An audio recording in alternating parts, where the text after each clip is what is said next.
ವಿಶ್ವಾಸಾರ್ಹ ಸೌಲಭ್ಯ ಸಂಸ್ಥೆ ವತಿಯಿಂದ ನಾವು HIV ಜಾಗೃತಿ ಕಾರ್ಯಕ್ರಮವನ್ನು ಹಮ್ಮಿಕೊಂಡಿದ್ವಿ.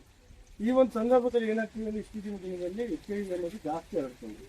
ಯಾಕೆ ಹರಡ್ತದೆ ಅನ್ನೋದು ಜನಗಳಿಗೆ ಈ ಮಾಹಿತಿ ಕೊರತೆ ಇರುವುದು, ಜನಗಳು ತಿಳ್ಕೊಳ್ಳದೆ ಇರುವಂಥದ್ದು ಸಮಸ್ಯೆಯಿಂದ ಆಗ್ತದೆ. ಇದು ಅದು ಆಗ್ಬಾರ್ದು ಅಂತೇಳಿ ಇತ್ತೀಚಿನ ಎಲ್ಲ ಕಡೆ ಜಾಗೃತಿಯನ್ನು ಮೂಡಿಸ್ತಾ ಕ್ಯಾಂಪ್ಗಳನ್ನು ಮಾಡ್ತಾ ಪರೀಕ್ಷೆ ಮಾಡುವ ಒಂದು ಕಾರ್ಯಕ್ರಮವನ್ನು ನಾವು ಮಾಡ್ತಾ ಹೋಗ್ತೇವೆ. ಈಗ HIV ಹೇಗೆ ಹರಡ್ತದೆ ಅಂತ ಏನಾದ್ರು ಗೊತ್ತಾಗಿದೆ? ಗೊತ್ತಿಲ್ಲ. HIV 4 ಮಾರ್ಗಗಳಿಂದ ಹರಡ್ತದೆ. ಒಂದು, ಅಸುರಕ್ಷಿತ ಲೈಂಗಿಕ ಸಂಭೋಗವನ್ನ ಮಾಡೋದ್ರಿಂದ. ಎರಡನೆಯದು ಸೋಚಿತ ತಾಯಿಯಿಂದ ಮಗುವಿಗೆ. ಅದು ಯಾವ ಸಂದರ್ಭದಲ್ಲಿ ಅಂತಂದ್ರೆ ಹೆರಿಗೆ ಸಂದರ್ಭದಲ್ಲಿ ಇರ್ಬೋದು, ತಾಯಿ ಮಗುವಿಗೆ ಹಾಲನ್ನು ಉಣಿಸುವ ಸಂದರ್ಭದಲ್ಲಿ. ಮೂರನೆಯದು ಸಂಸ್ಕರಿಸಿದ ಸೂಜಿ ಚರಂಡಿಗಳನ್ನ ಮರುಬಳಕೆ ಮಾಡೋದ್ರಿಂದ. ನಾಲ್ಕನೆಯದು ಸೋಂಕಿತ ರಕ್ತದಾನವನ್ನು ಪಡೆಯೋದ್ರಿಂದ. ಈ 4 ಮಾರ್ಗವನ್ನು ಬಿಟ್ಟು ಬೇರೆ ಇನ್ಯಾವ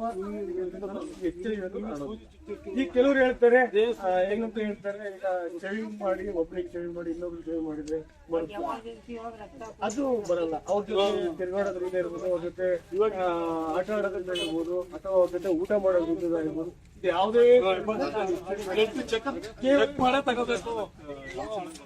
ಅಷ್ಟೇ. ಅದನ್ನ ಬಿಟ್ಟು ಹಂಗಾಗಿ ನಾವು ಅದನ್ನ ಬಂದ್ರು ನಾವು ತಡೆಗಟ್ಟಲೇಬೇಕು ಅಂದ್ರೆ ಅಕಸ್ಮಾತ್ ಈಗ ನಾವು ಏನಾದ್ರು ಸೆಕ್ಟರ್ ಇನ್ನೊಂದು ಆಗ್ಬೇಕು ಅಂತ ಏನಾದ್ರು ಇದ್ರೆ ಕಾಂಡಮ್ ಅಂತ ಬರುತ್ತೆ.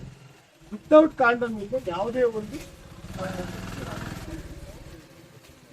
ಕಾಂಡಮ್ನ ಬಳಸಿದ್ರೆ ಮಾತ್ರ ಬಚಾವಾಗಕ್ಕೆ ಸಾಧ್ಯ.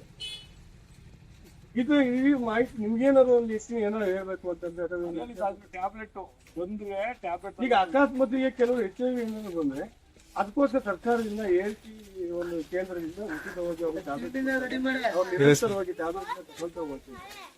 ಒಂದು ಇಮ್ಯುನಿಟಿ ಪವರ್ನ ಮಾಡ್ತಾ ಹೋದ್ರೆ ಅವರು ನಿರಂತರವಾಗಿ ಎಲ್ಲ ಸಾಮಾನ್ಯ ಜನರಂತ ಬರುತ್ತೆ.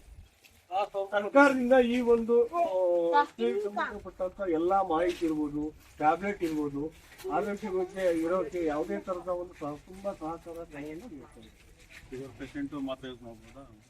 ಮಾಡ್ಬೋದು. ಈಗ ಅದೇ ಈಗ ಏನಾಗಿದೆ HIV ಅನ್ನೋದು ಇದೆ ಶುಗರ್ ತರನೇ. ಶುಗರ್ ಮತ್ತೆ BP ಏನು ಈಗ ಒಂದು ಸರಿ ಶುಗರ್ ಬಂದಿದೆ, ಒಂದು ಸರಿ BP ಬಂದಿದೆ, ನಿರಂತರವಾಗಿ ಹೆಂಗೆ ಟ್ಯಾಬ್ಲೆಟ್ ಇದು ಅಷ್ಟೇ. ಅವ್ರು ನಿರಂತರವಾಗಿ ಟ್ಯಾಬ್ಲೆಟ್ ಅಂದ್ರೆ ಅವ್ರ ಇಮ್ಯುನಿಟಿ ಪವರ್ನ ಚೆನ್ನಾಗಿ ಇಟ್ಕೋಬೇಕಾಗ್ತದೆ.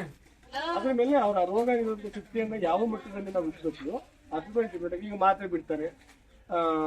ಮಾತ್ರೆ ಬಿಡೋ ಜೊತೆಗೆ